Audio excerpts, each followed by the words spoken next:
material and you set it in 600 or 595 or somewhere like that, and you just treat all of it as history. Or you can do the opposite and say, I'm going to start in 576 and I'm going to use it as inspiration, and then we'll see where the story goes in my version of Greyhawk, so to speak, in my fork. So that you can definitely use the material whether you go one way or the other.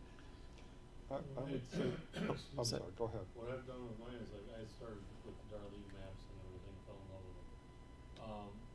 What I'm doing now as a DM, I love the old lettered modules, so I'm trying to give my new players that experience that I had back Mhm. then. So I've used Greyhawk in CY about 600 Yeah. right now. So my characters that I played back then are now the benefactors of these new characters. Mm-hmm. Yep. And so a lot of the factions that I had fought are now rising up again, and things are modified and everything like that. Yeah. So you Oh, I get like the that a same lot. feel, but and depending on if the players are familiar with it or played them before, I modify it or keep it the same, and Yeah. everything sort of seems Mhm. to flow really decently. Yeah, and another big part of this is also the play style. Meaning, some of you, if you want to run Greyhawk, you might not want to run a 10-year long, deep campaign spanning what all the homebrew and do other stuff. You might simply say, I have a bunch of players, we want to do the classics. So you can take Temple of Elemental Evil, all the different modules, and just play them through. And then don't worry about what year it is. Just take the module, take some characters, and run them through, so to speak. That's a perfect, wonderful way of doing Greyhawk. Don't bother meaning if you just want to run the classics and then some of the other modules and put a little bit of into it, then you don't need to worry about the timeline or any of that's one way of playing it. Or you might go the complete other route and say, okay, I'm going to set in 599 and it's going to be 1 year from the big change of century, and I'm going to detail all of it, homebrew it my way, so to speak, and or some little in between. So there's definitely flexibility. You do it depending on your play style and how you want to play and what your players want to do. So I yeah. would go back to that and say, I mean, you go back to what Gary Gygax wrote in one of the books, was that, this is your world, you do as you want to with it. So Yep. there isn't really a perfect starting time. I mean, it really depends on what the DM and players want to do. If you do want to, like you were saying, if you want to go back and run, Tomb of Horrors all over again, God forbid. Just no. Yeah. Just no. And if you want to run all that stuff all over again, that's great. If you want to, do something, there is an enormous amount of campaign depth now. If you Mhm. decided to run it at the end of the Greyhawk Wars and then start off with The Adventure Begins, you've got a lot of backstory, Yeah. that you can tie people in. So, I mean, it kind of depends on the kind of campaign you want to. You want to have people run around and kill hill giants, or and get into the Tomb of Horrors and never come out, or do you want to? Because they're not, But Yeah. how do you want to run the campaign? See, and that's the genius of the whole thing with the setting. So is the world didn't blow up, so everything is still moving along and everything. You can do this kind of thing and set it up however you want. I mean, it's there's a lot to be said for even starting it before 576. Yeah. Let me talk about that. Yeah. Moving Please. it backwards some distance. Yeah. If you're really interested in a particular area that is about to go south really quick, you can set the characters up and have them try and defend, that Mhm. particular section of the kingdom Yeah. or realm from, going south and everything. You can So- run a yeah. So you produce changes in the timeline. Yeah, and let everything. me talk about that. So when I started, when I was 12, I didn't start at 576. I put my characters right at the Battle of Emerald Meadows as like squires, like 16-year-olds. That's where I started because I was like, that is cool. And so we started in 569 all the way back then. Mhm. One of the highlights of this year of 2024 was another streamer challenged me to do a 24-hour stream. I'm like, you're freaking crazy, right? She's like, I dare you, I double dare you. I was like, okay. So I went back and got the information on the Hateful Wars, which is from 490 to 505. Really great information. In the original glossography, it's about a paragraph and a half. Right, that's it. Tommy John Kelly wrote a whole book story about it.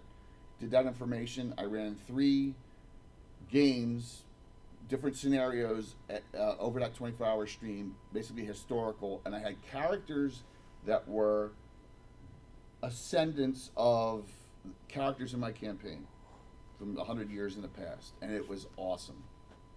So I'm like, I would love like maybe one doing Fleeth with Vecna. There's all sorts of things you can do in the past too. So.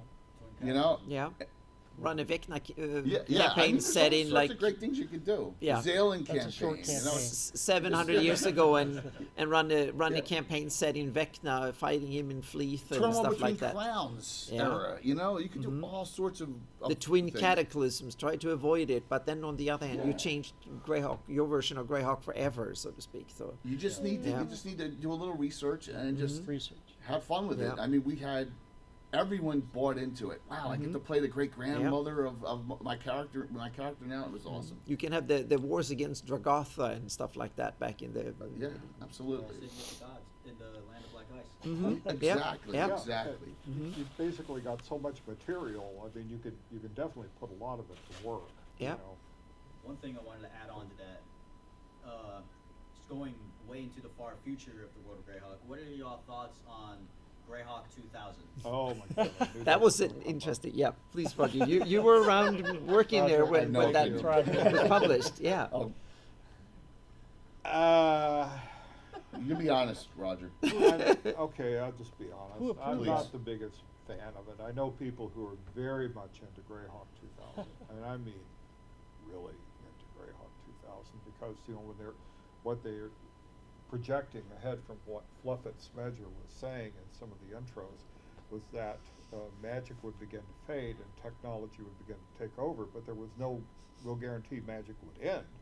So a lot of people have been projecting that you get this magitech kind of thing where you wind up with magic and technology starting to mingle together. So I've seen maps of super highways run through different parts of Flanness, that are powered by magical steam-powered cars or things like that, or have little imps on the inside helping it roll along. But it's a matter of taste. You can do with it, however you like. In a kind of funny way, it actually winds up looking like Yarth, the middle world I was tinkering with, because it can only go so far in magic and only so far in technology, so it just mixed the two, and you wind up with a magitech kind of thing. So, but I've kind of done something similar with my campaigns. I run around the 576 CY era, but my spin on the World of Greyhawk, I kind of stole a bit from the first edition DMG with the chapter 6 Guns and Sorcery. Oh. So my tech level is around the 1800s. So it's like a weird There you western go. where it's sword and sorcery meets like good, bad, the ugly. It's not weird Excellent. though, because Merlin is a character that's running around in Greyhawk. Yeah. You know, he's got Cowboy. yeah. He is a gunslinger deity. Yeah, and It- exactly. And it's Barrier not weird. Peaks is a crashed spaceship that has come in there. and Starship stuff. Warden. Yeah. Yeah, I've heard from too many sources that Gary Gygax spent a lot of time watching, what was it, the David Carradine Kung Fu TV show, which is why we have monks and it out of place in the middle of everything else, Yeah. but also a Western, so, Yeah. and everything. So a lot of stuff got carried over into the thing, so. I just used what's the guy from Star Wars, the blue guy, Cobb Dark. I just used him in an adventure, kind of a knockoff. Yeah. Bounty hunter. Yeah, Oh, you got campaign? a Who's in the game? blank check, you can do whatever you want. do whatever with you it, want. Mm-hmm. Oh, yeah. Yeah. The other thing, one, I think I was talking to you a few years ago, you're actually gonna expand for the whole Earth map. Yes, Yep. I can show you a little bit Go for it. of that. I have. There's a lot of room there where if you're. Oh yeah, not- there's not- huge potential for Yeah. Oh, everything west of the Finesse. yeah. So I did a model of yeah. I took the existing and kind of worked on it. Oh, that was the cold Earth. Let's go take the normal one first. So there we go. That's the normal one. So yeah. So and this was one of the because the the reason I started doing this was that I wanted to do GIS maps, because when you do GIS maps, you need to know where something is on the planet, so to speak. So in order to know where the Flanies was located, I read all the documents, the few little anecdotes of latitude and longitude, and looked at the map in the gazetteer that has these latitude lines. That was basically summed up in half a page, and there was a couple of articles written on stuff, but they were very basic and stuff. So I did that, and then COVID came around, and I had a friend of mine. She is a professor of oceanography and climate science, and what do professors do when they sit at home and can't teach or anything like that? They get, if you call them and say, I'm working on a fantasy world, and are you interested in helping out? And so we had to chat for a few years, and so we had like a 4-hour conversation, and all of a sudden I had half a dozen of doctorates and professors and whatever that were interested in this little weird fantasy world, needed to have its climate and geology and all that mapped out. So all of a sudden this project turned into something much bigger, so to speak. So the history of mapping Earth, so to speak, the planet, is a checkered one, and I know that I'm terrible because we've had Skip Williams and a couple of others Chris Pramus, who've been involved in a couple of these projects, and I told them that the maps of Earth that we see, we have the DA1 Dragon Annual map one, and I said that some of the worst fantasy maps I've ever seen, and they stared at me like, and I realized, they were the ones at least partially responsible for those maps. So yeah.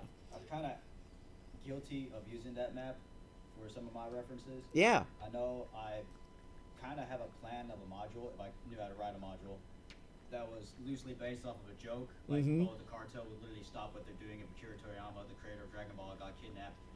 And the idea was a group of adventurers who were fans of my spin on Akira and his work in the world of Greyhawk learned that the Yakuza kidnapped him. So it would start off in around like the Pomarge area, and they'd link up with the Purple Squid tribe to sail down the Azure Sea all the way over to where the pond would be at, or in my games I call it Asahi, because the pond was a bit too on the nose in my opinion. And they would go and rescue who I would call Akita. Yeah. And it's a great example of what you can do with. And one of there's kind of interesting stories, meaning Karatur was, I guess, at least in the beginning, meant to be part of the same planet, so to speak. That was, and then that never happened. Gary was ousted, and that didn't happen.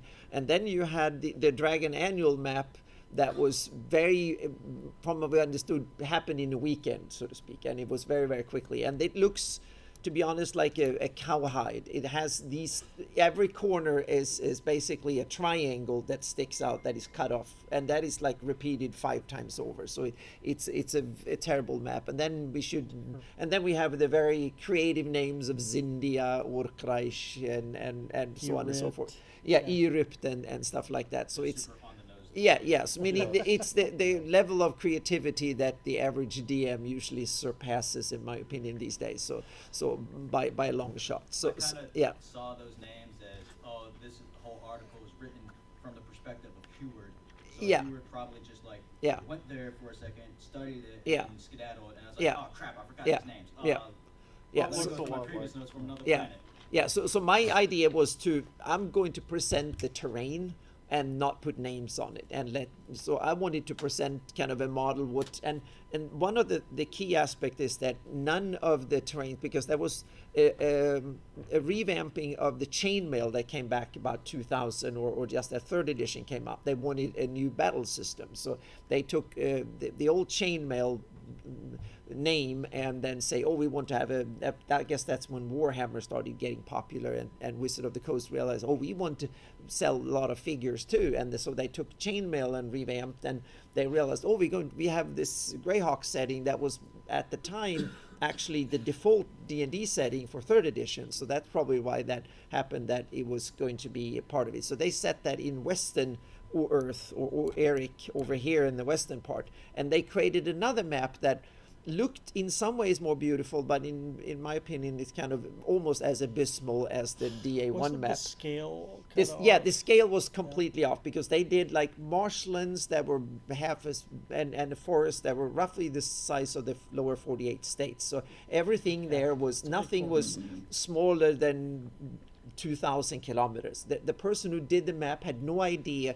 They treated it like it was a map of a kingdom in a fantasy world, not a map of a continent that was the size of Eurasia, so to speak. So everything was simply completely off by magnitude, so to speak. Yeah. I was about to say, 'cause when you look at this area, where like the supposed empires of Lynn from like Rubbleard's Adventures is supposed Yeah. to be, it's like 3 times the size of the Floness. Yeah, exactly. Yeah. Everything, and that is some of these, and I guess it You can do. go back to the further away it is, you want to make it bigger, it's just to look cooler, so to speak, on the map, and you just want so that was one of my missions in my project, and this is the second version of that project. I'm going to on my seminar, I'm going to show a little bit of the glimpse of the third version of this project. What day's your that I'm- seminar? Tomorrow. Tomorrow? Yeah, tomorrow got at two 10. seminars tomorrow. Yeah, yeah. Yeah.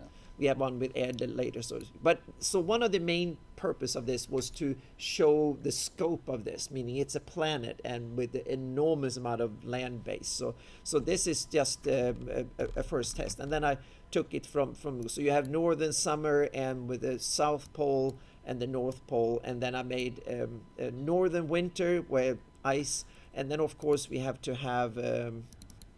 The climate map, so we made a Köppen model of this with and another one for winds and stuff. So this, and that was the 30-degree actual tilt and stuff. So we spend like I think I got like probably a few hundred hours of input from people who had doctorates in climatology and stuff like that working on it. So it was a lot of fun. So this is what they would call a simplified Köppen model. So you have the classes here and stuff. So it was kind of interesting. And then we made a hot version and a cold version so we can tweak it and realize that since there's more land, that means that there is more warming and stuff. And there is also a lot more ice on land, which means that it gets warm and it melts. That means that the ocean rise way more than they do on Earth if all the ice melts. So that was a lot of stuff that I played with. And one of the coolest things that came from this project was a map that we can place all the different places. If you're an elf and you know that there are climate cycles and you live like 1,000 years, so the institutional memory will be not hundreds or 1,000 years, will be maybe 100,000 years, and you realize that every so and often in history, then things flood and then the oceans sink away. Where do you want to live and build a city so you can be persistent across climate cycles? So I actually mapped out the places on the planet that would be good. And the interesting thing is that Selene came up as one of the spots that were really good. And that's when it was like, yes, there is something to this. So that was one of these kind of cool aha moments when we did this. So that was a lot of fun. So I'm going to write, if you go to my website, annabmeyer.com, there is an Earth thing and all these maps and it's presented. It was like a bunch of articles that when you sit at home and you're not even allowed to go out and talk to anybody, then stuff like that happens, so to speak. So yeah. Now for the reverse of that. Elves are thousands, supposed to live thousands of years, right? The longest, oldest published elf in all of Greyhawk is only 660 years old. How does that make sense? I feel like from first edition to second edition, I've noticed this when I read these book of elves, and I look at how long elves could live from I think the first edition DMG when they had the Yes. age Yeah. categories. Yeah. They greatly shortened the lifespan of elves. I feel two reasons were done for that. One, I think some people couldn't fathom the idea of playing a character who was thousands of years old, especially since Grey Elves in first edition could hit up to 2 whole millennia Yeah. before they pass away from old age.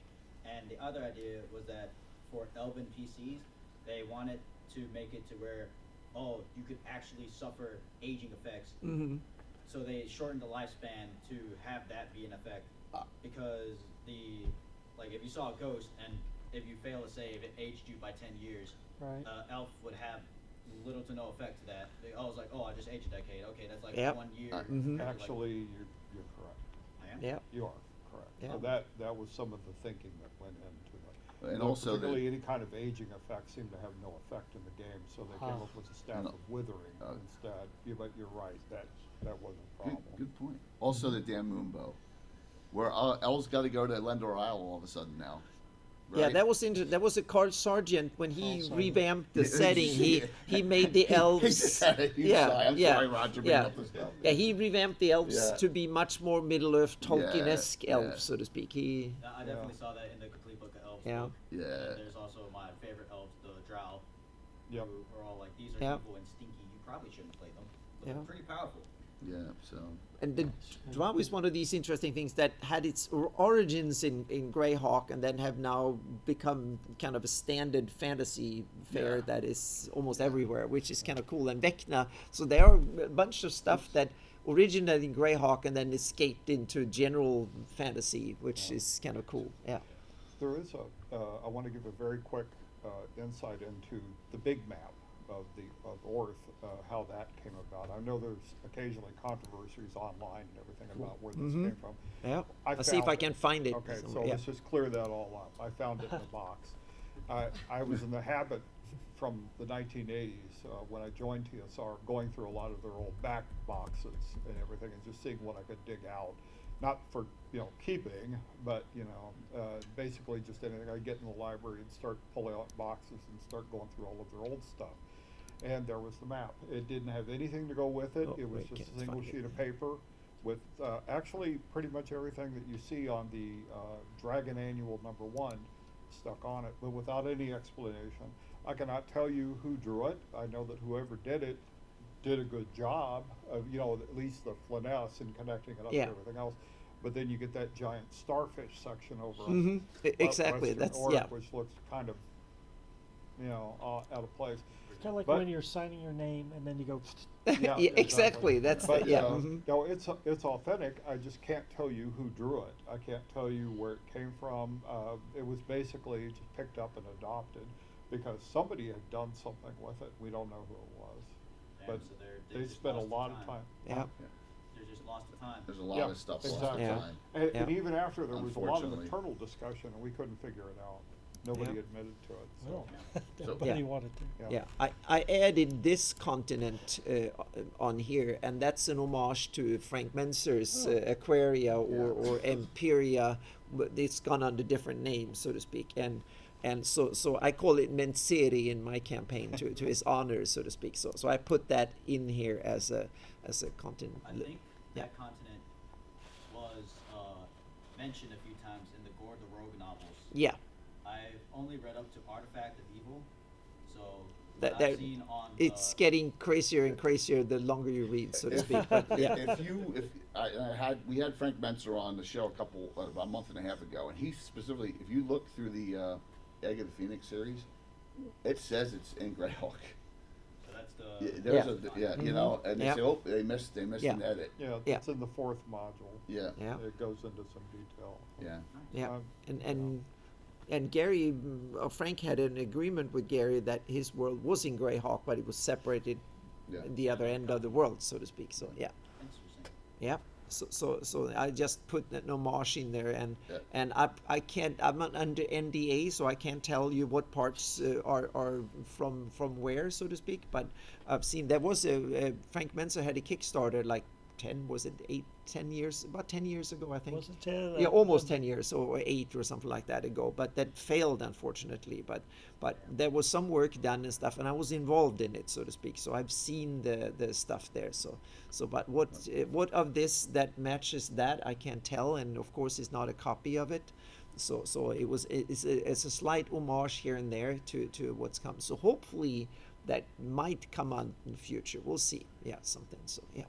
Why don't we go into what's going to go on? What's been Yeah, going on? exactly. 24 and 25. Yeah, I think, and what's new stuff. What's coming? Yeah, you have Yes. some. Well, let's yeah, let's start with Roger and Yeah. He, I know you got a lot of Portal Yeah, you have articles, some right? Portal What stuff. else is be coming out shortly? Okay, one of the things that been working on, well, they've got that one issue coming out where they're going to from Visions of Greyhawk, where Gary Holian is going to talk about. He collected a bunch of articles on Greyhawk and the world of Greyhawk and its Underdark, And like I said, you're going to get a lot of underground growl cities that are pretty good. I was quite taken with the quality and everything. One of the other things I did for that issue, I started I started the series in 1995 when I was writing an article about infravision, talking about how infravision works in Dungeons and Dragons. And then I carried it on for the world of Greyhawk and talking about how many different ways there are you can see in the dark and how they work, like blind sight, which is I know it's a new thing from D&D 3 on up to 5 and everything like that, but I made it applicable to any of them, where you're talking about blind sight, echolocation, tremor sense, dark vision, anything that allows you to see in the dark. What are the exact details about how that works? How accurately can you tell if there's things in between you and the opponent? Can you see it? What kind of creatures or animals would use this kind of thing? So I go into a lot of detail there, and I hope that turns out well. I did something similar for another magazine on ultravision, and then for even another magazine about magnetic sense. But basically, I wanted to play with the senses, what your character could sense and what was going on around them, and just kind of play around with that. So you'll get a big dose of that. D&D physics is a lot of fun to play with. Yeah. Mike, how about your article? My Underdark Underdark, article? Well, okay, as you may or may not know, I write about the land of Ul a lot. A lot of Ul articles. So when Gary started pitching an idea for Underdark articles, I was like, Ul Dark. I'll Yes. just put it Underdark under Ul. And there's no drow that I'm aware of, but it's the start of something. Cool. Awesome. It's split off from the where you would normally have Vault of the Drow and Descent to, those modules. It's split from that. It's its own little Underdark world. So speaking of that Underdark, how many of you have ever gone on Malden's site and taken a look at his schematics and levels on all the Underdark? It's unbelievable. Tying in what's the one? Melcott.com. Yeah, Melcott.com. It ties in Night Below into the D series. It just shows you where everything is in that yeomanry, Crystal Mist. His maps Fire have Peak, layers. Yeah, it's really cool. I would highly recommend it if you're into the Underdark.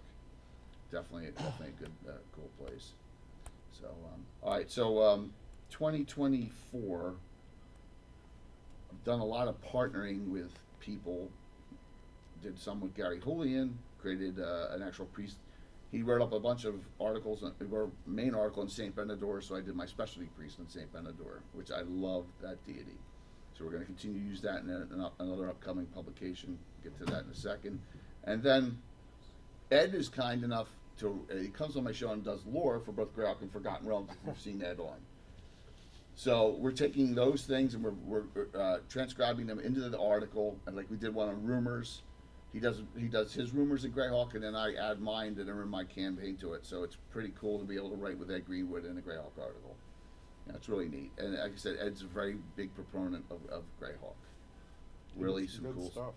Yeah. That issue of Visions where I saw the last one. Yeah. Oh, thank you. Yeah, everyone, wonderful. That was good stuff. Yeah, and just there's a lot of. We're always looking, like we have had, Molku and Ashur, if you know all them. We do a series on Legends Lore we got to get back to called My Greyhawk.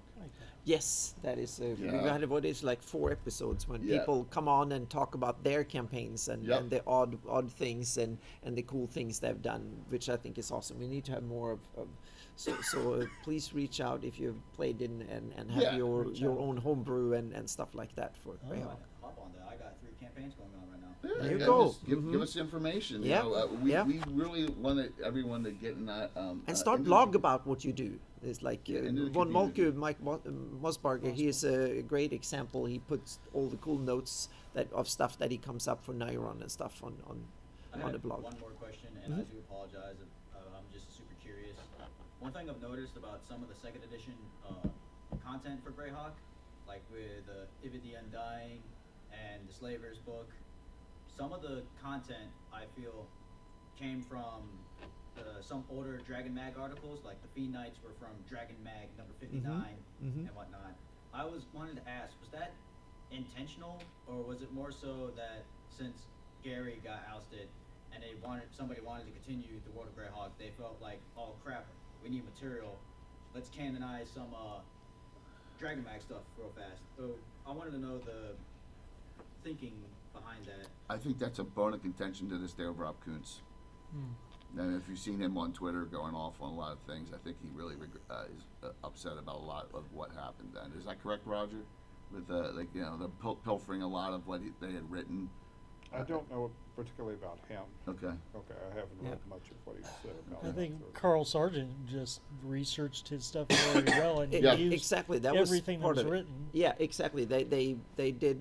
Yeah. Yeah. He was not biased. He put it all in. Yeah, I mean, and I don't know, the Fiend Knights are honestly one of my all-time favorite factions, and I like to consider them as the closest thing Greyhawk has to Terminators. oh yeah, I think for the most part I really like what Carl Sargent did. He read through a bunch of stuff just like you did, Roger. Did its homework right. and stuff, and then added sprinkled in a whole bunch of it. I don't like all of it. I mean, he turned the elves into maybe too Middle Earthy for my taste, but others might find exactly what they want and what they need, so to speak. But yeah. And may not equate all Greyhawk, but what I've done in my campaign is that I read multiple authors. So if you end up playing in my campaign, you'll find references to Zelazny's Amber. You'll find Moorcock, Mhm. the Stormbringer, Melibonian stuff. Catherine Kerr, if you're familiar with her from Old Dragon magazines. Mm-hmm. Back in the day, she's written a series called Barry and the Westlands. It's an interesting look on elves and medieval settings. I incorporate that in there. Just anything that I find that's even somewhat relatable. Stephen R. Donaldson, Thomas Covenant series. That might be in there as well. Yeah. So just little snippets of things where you might have issues of something I find interesting in there. It might be like a reference. Yeah. That fits in with what Gary was doing, like that one appendix in the first edition DMG that lists all of the books that he had read that went into the making. I mean, the magic system came from Jack Vance. Yeah. Rangers, elves, dwarves, and a bunch of other stuff came from Lord of the Rings, pretty obviously. Yep. And we even got a letter about that, so we had to change the names of the Ents and the Hobbits, Yep. and, things like that. So Mhm. yeah, that. But I mean, other stuff comes from other sources: gnomes, swan maze, paladins, paladin war horses, and I can't remember what else came from Poul Anderson's Three Hearts and Three Lions. Yeah. Just take and the trolls. Trolls Mhm. came right out of it. I mean, read that You can't very miss it. recently. Yeah. Yep. I highly recommend that book. If you read that, you'll be like, "Holy crap, this is Greyhawk." This is Yeah. Dungeons and It's Dragons. D&D, Oh my yeah. God! Yeah. It Yeah. is. Mhm. And But I yeah, don't- exactly. I So don't write for Crowder. This is just my own little Yeah. Oh. stuff like that. So Yeah. yeah, but that's exactly in keeping with everything that's going on. It's Yeah.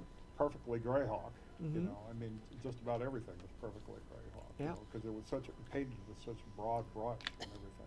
It included just about everything. I Yeah. will say along that, I read Three Hearts, Three Lives within the last 2 years. Yeah. The same with Dying Earth and Jack Vance. Ah, I always took D&D Magic for, well, this is the system of the game, and that's what it is. I kind of knew, okay, it was based on something, but reading that, I have since made that required reading for players. Mm-hmm. ah, Oh, yes. cool. Yep. Because so many people butt up against Vancian magic and go, it makes no sense. I said, no, but if you read this, it'll make sense. Yeah. And you'll think about it Thank completely you. different. Mhm. Yes. Because it is perfect resource management for magic users and clerics, the same as it would be for anybody else. And it Yeah. it makes you think about the game completely differently. Yeah. Yeah.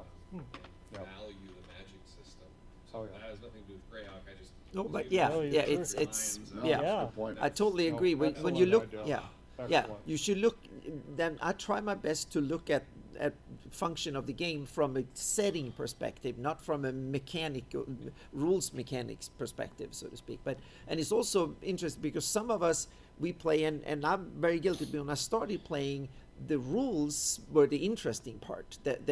All the stories and stuff like that was varnish, and meaning I played D&D, and then we played in a place, but that was secondary. Now I'm complete opposite. The rules is a necessary evil, but it's the setting and the stories and the world that is interesting. The rules is something that needs to be there in order to give it a bit of a structure, and this is like a continuum, and I think it's important to know a little bit where you are. There's nothing wrong in being one end or the other. It's just that it's good for a gaming group, a DM and a player, to know where your flavor, where you best fit in, so to speak, where you are the most home. And then of course it's like a continuum. Sometimes we like more rules and in some situations less, but I think it's important to understand what you feel like the rules and the meaning of the rules and the importance of the rules. Meaning for some it's awesome, I get a +2 weapon instead of +1 and I've made progress in the game. Someone else is like, oh yeah, I have a whole golf bag of swords, and some of them work sometimes,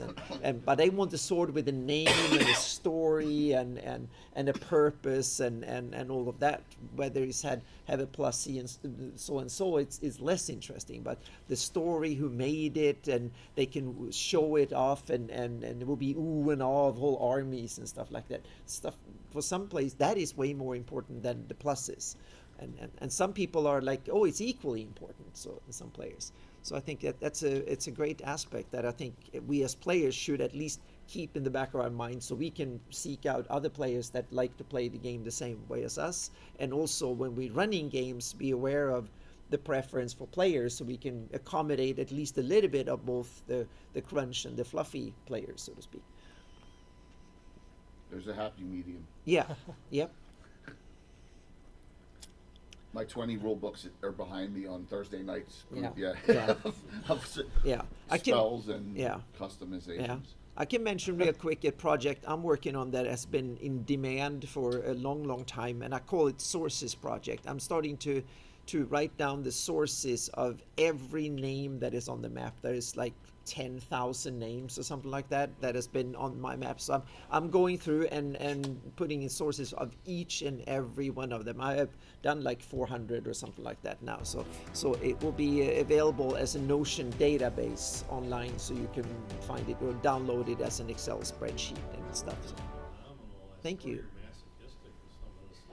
Well, I have a lot of time now, so that's, I can sit at home and doing it, and it's a passion project, and it's also fun because I get to go to conventions and talk about it and stuff. So and it's Eric.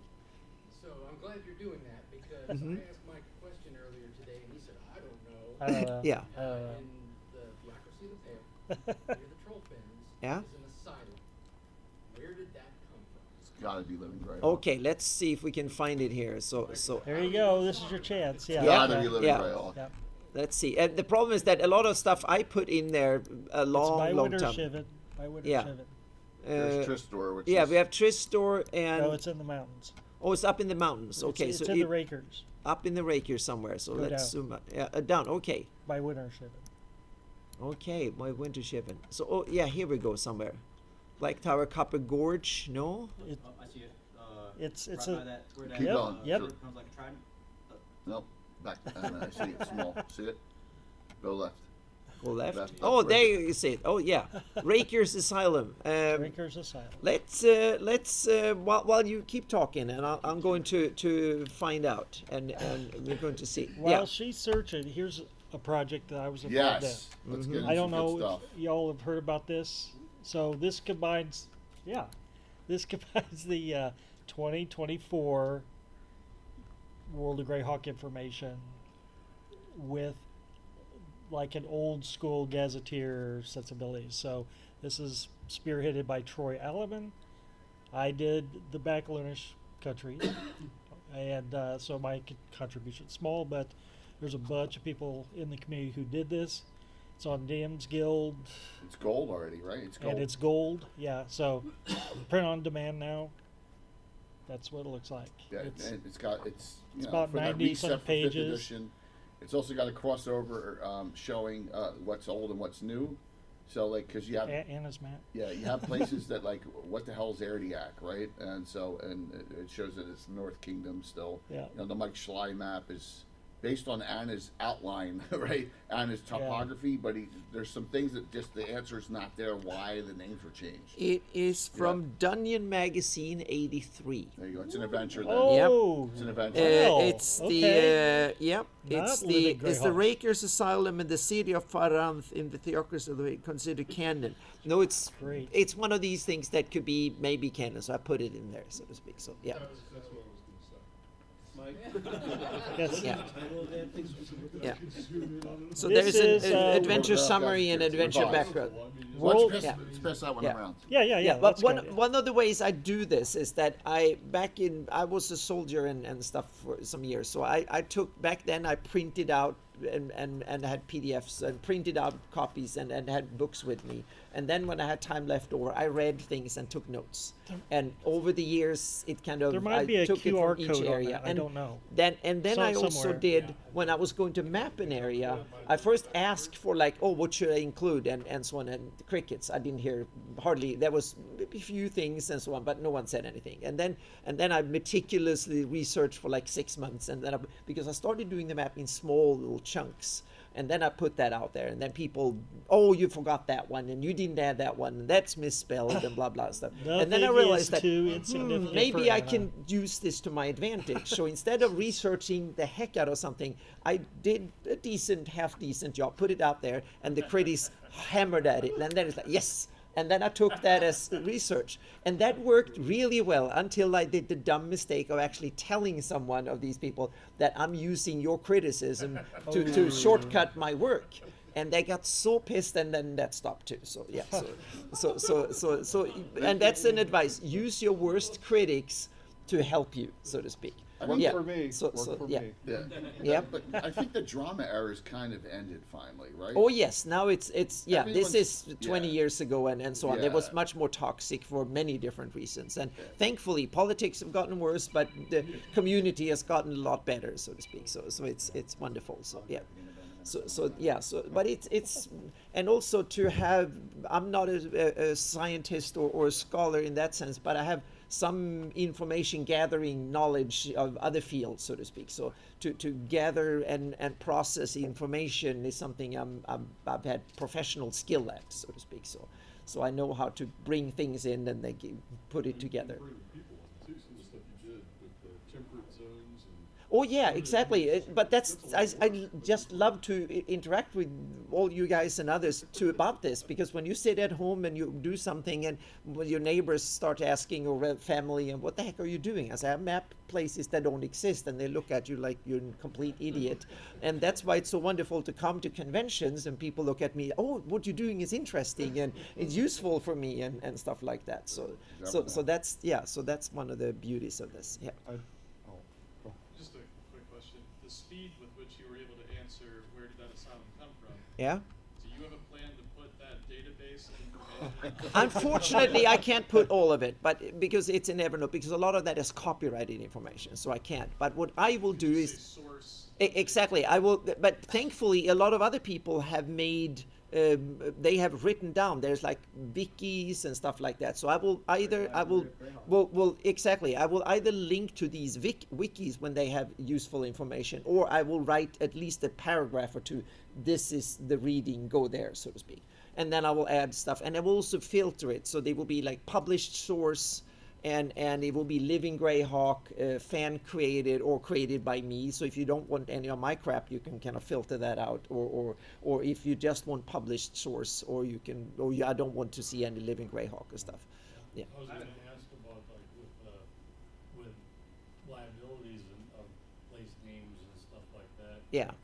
You have Drummage Ocean and Greyhawk City and stuff like that. You can't use, like with Ostrich, you can't use those. No, exactly. But you can't. It's like if would be considered a wiki. So when you talk about something, you can use the names, because at least that's what wikis and blog pages and That's how meaning you these have to names set are up what you're used actually in using. tens of thousands of places around And it's given out for free. too, Exactly, so and it's that's why given for free. And that's the other thing. if you want to do Greyhawk stuff, you have basically two legal ways of doing it.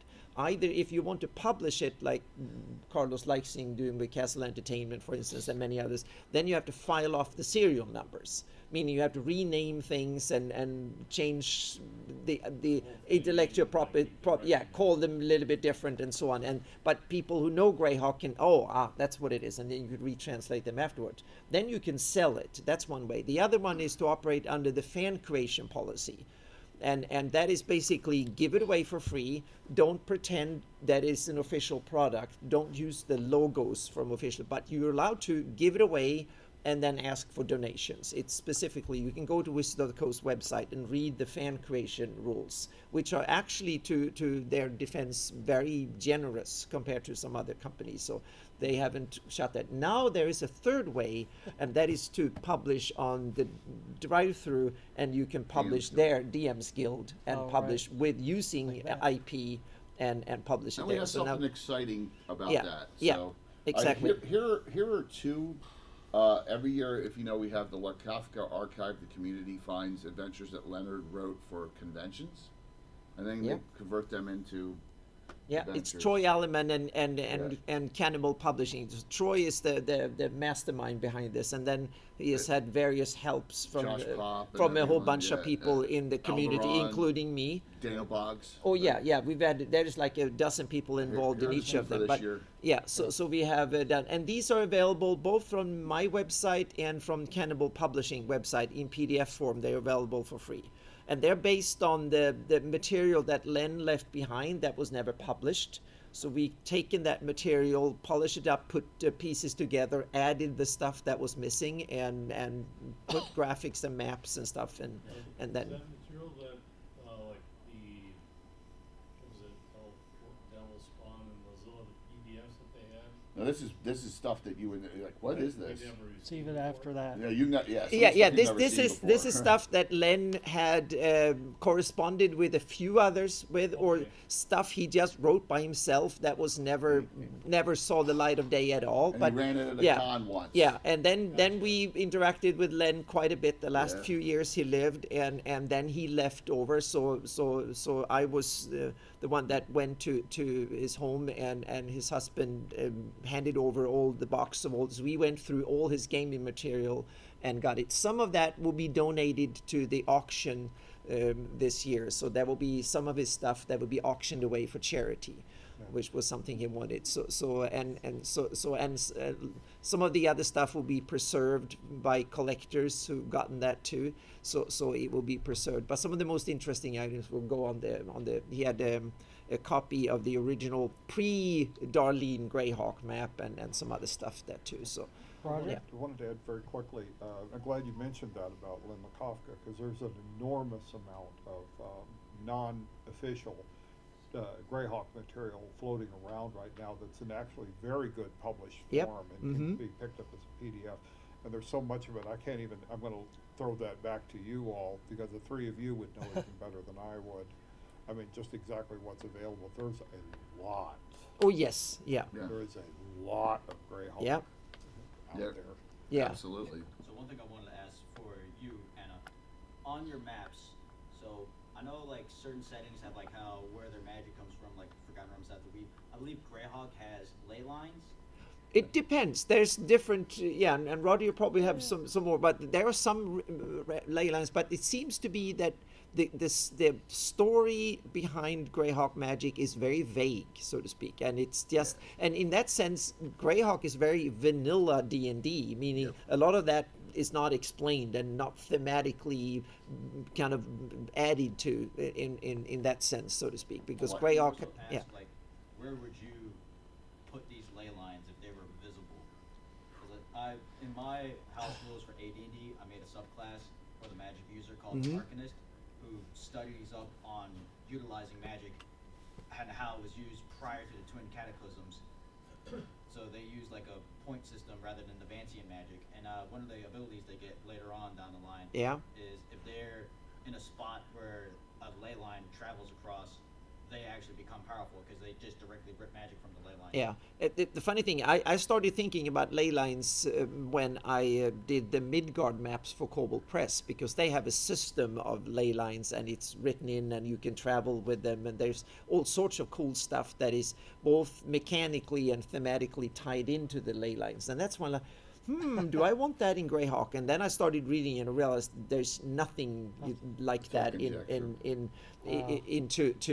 the rules, so to speak, or the thematic of the setting. And I was like, nah, I want to have it much more subdued in that way and more locally flexible or whatever. So I'm staying away from ley lines but it is an interesting fantasy, Surprising. cool stuff that you can do a lot of cool stuff with, and since Midgard is much more of a pulpy setting that goes overboard on a bunch of stuff, Greyhawk is more classic fantasy and less pulpy, over the top here and there kind of fantasy.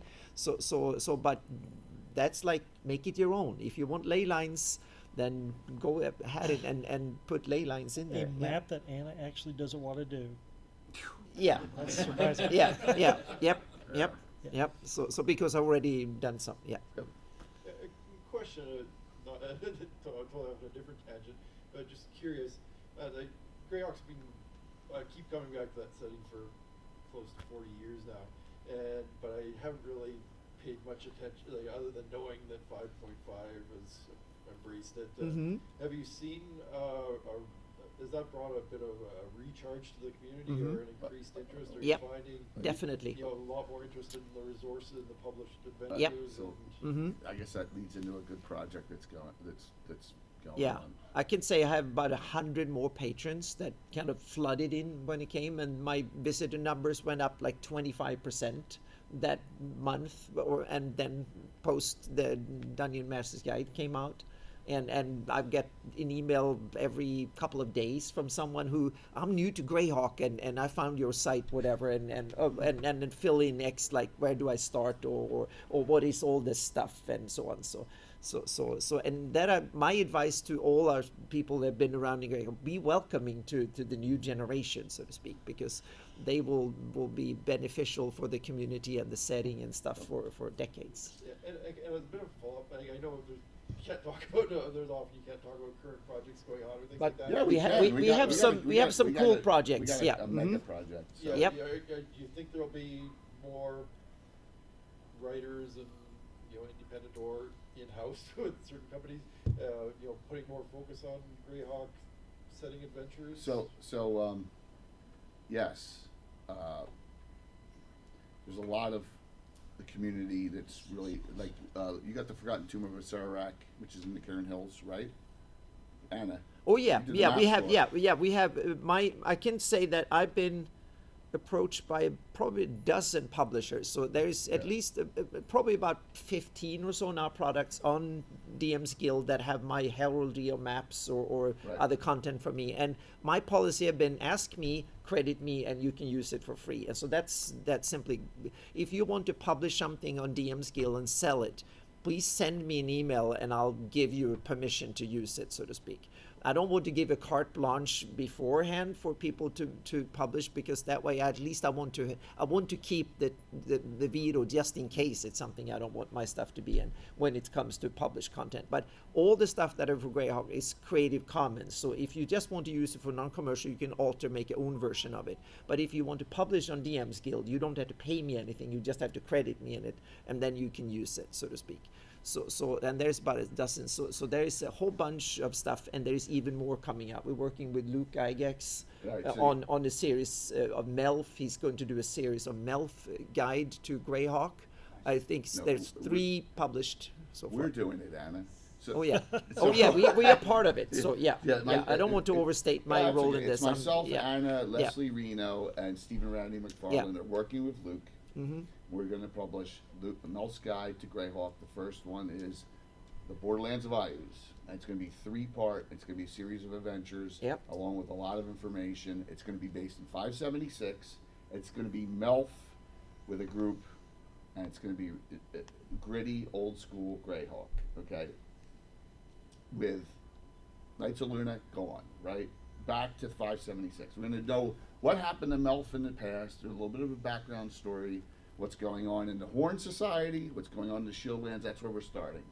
It's going to be really cool. So our next meeting kind of held off like the last month and a half, 2 months because of Gary Con, but 2 weeks after Oh, Gary yeah, Con, Ernie we're back passed together away with in that, Luke as yep. long as I'm functioning after my hip surgery. Yep. So yeah, but we're getting back together with that. I'm excited about that.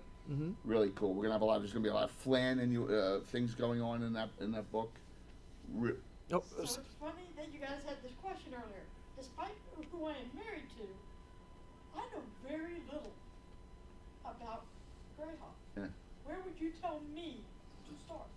the book you're holding is one obvious you can start with. That If you're 5th edition, that's where you want to start. yeah. If you're doing old Yeah. school, you want to get the Yeah. original version of that in PDF. Yeah. Or the 83 box set in And PDF. yeah, exactly. The Yeah. 83 box set, the 2000 Living Greyhawk Gazetteer, and that one are I think the Yeah. three. And then of course Adventure Begins, because Adventure Begins flesh out a lot more kind of more backstories and take it. So that way you can get like a good oversight and you can read the parts you're interested in and or read the whole I'm thing. hardly ever home when he's, Yeah. on Mhm. video with you guys. I'm hardly Right. there. I don't get, Yeah. I haven't had a Right. chance to really get into it yet. Yeah, yeah, and also to people that are new to it, you don't have to take in the whole setting. Choose like read a little bit about the different countries. Like, oh, that sounds interesting. Then drill down and run the campaign there and do that stuff and add your little things to that, and then expand in whatever direction you want to go. That's a great point on it, because we'll Yeah. do a show and I'll be like, I know nothing about this, and that's Yeah. good, because Mhm. if I were to take in everything or Mike taking everything, we go insane. It's Yeah. too much. It's too much information for you to like. Oh, I'm gonna base my campaign around every single part of published order there is. Don't do that. Take a little piece wherever you like. Oh, I like Celine, or I like Valuna. No one does anything in Valuna, right? For example. I've worked Right? a little bit on it, but Well, not much. too quiet Not there. much. Yeah. Yeah. I mean, It's Vom one of Hofen the did most Nyrod, dull so- regimes. yeah, There's no yeah. villains, no evil, and so Well, it's you kind know. of unless in There's- Living Greyhawk, because then they invented some plot, Find whatever. a little so, yeah. spot, and then like Yeah, I started. but you might, yeah, and then mhm, expand might down work on it. something That's- here. So that's yeah, it. Like Yeah. I said, I don't use the right side of the map. yeah. One sort of project idea I kind of had, which would kind of branch away from tabletop entirely. I kind of talked about it on a Greyhawk Discord server I'm in. I believe you're in it as well. It's a Greyhawk fighting game idea I sort of had, where you get to play as like certain characters and go through their storylines and whatnot. That's cool. Mm-hmm. And we kind of wanted to try to incorporate as many characters throughout the Flonesse as possible. Like you could have somebody from the city of Greyhawk, somebody from the Horn Society. So that occurs in Age of Worms, actually, right in Greyhawk. Oh, So go through the Age of Worms, and Mhm. there's a whole multiple There's groups. a pit fighting Yeah, arena yeah, and and stuff the groups there. from so- all over the place. Yep. So seriously, which one's that? Is it number 8, Mike? You Oh, I remember? don't remember. It's Yeah. it's one of them in, Yeah, in the it's in the middle. Yeah, It's really good. So Yep. check that out. yeah, in it's the a Age it's a of pit Worms, they fighting did it. arena and gladiator They like got- stuff. There's and got to so, be at yep. least 20 different groups and Mhm. people and Yep. or personalities are listed Yeah. in that part, and that'll give you a good starting point for the Yeah, idea. and that's one of the I'll- beauties of Greyhawk. It's been around for almost half a century now, so Yeah. that means that there's decades of published material plus fan stuff Yeah, you plus may not all even the know other stuff. about, So yeah. there's and it covers so much fantasy themes and tropes that it's yeah. So It's if you go through it all, then yeah, and thankfully I've kind of concentrated on geography, so that's why I can stay I'll sane here. Yeah. definitely look into it. Yep. My story idea was more so it would have been hosted by the Scarlet Brotherhood because Mhm. the Father of Obedience got bored, and it's a very That's a simple great story of, like, adventure I'm idea. bored, I want to challenge people to prove that the Scarlet Brotherhood's martial arts is the best in the world. Yeah, they wanted to Everybody has breed the best reason fighters. You to take meaning on that the horrible Scarlet Brotherhood. idea of yeah. Mm-hmm. That's there you have an adventure idea. So, Yep. so a little quick story. Last night we had a 4-round event discussion in the club live stream, and we had a whole bunch of people, and Luke was in round 3 with Troller Games. And every year we have the Grand Joust of Altamira. I have it live streamed during Virtual GrowdCon. By the way, we have our own con. Is anyone participating in Virtual GrowdCon here? Good. Well, Awesome. I'll see about doing it this year. yeah, Yeah. it's just like signing up on TTE just for here, just like here. It's all virtual. And Little Bones, who, if you know her, she got up and she's knocked out the son of Melf 2 successive years, and she was like, actually jawing on Luke. It was hysterical.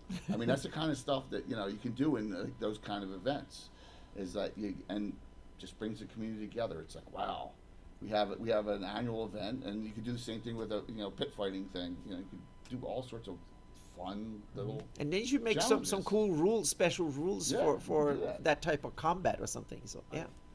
Did incorporate the martial arts rules Mhm. from first edition Oriental Adventures and Yep. into my home games Yep. because I like martial arts, and I used it to expand on creating it to create more lesser known martial Yeah. arts, and even like non-Asian style martial arts. Like I included Muay Thai, Pancration, Danbei, which is an African style of kickboxing. Yeah. Then Awesome. I just incorporated Ringen, which is like a German unarmed combat style. Yeah. Awesome. How much time do we have? We'll say we got 4 or 5 minutes. How's Okay. that? Yeah. Yes. No Yes, sir. question. Yep.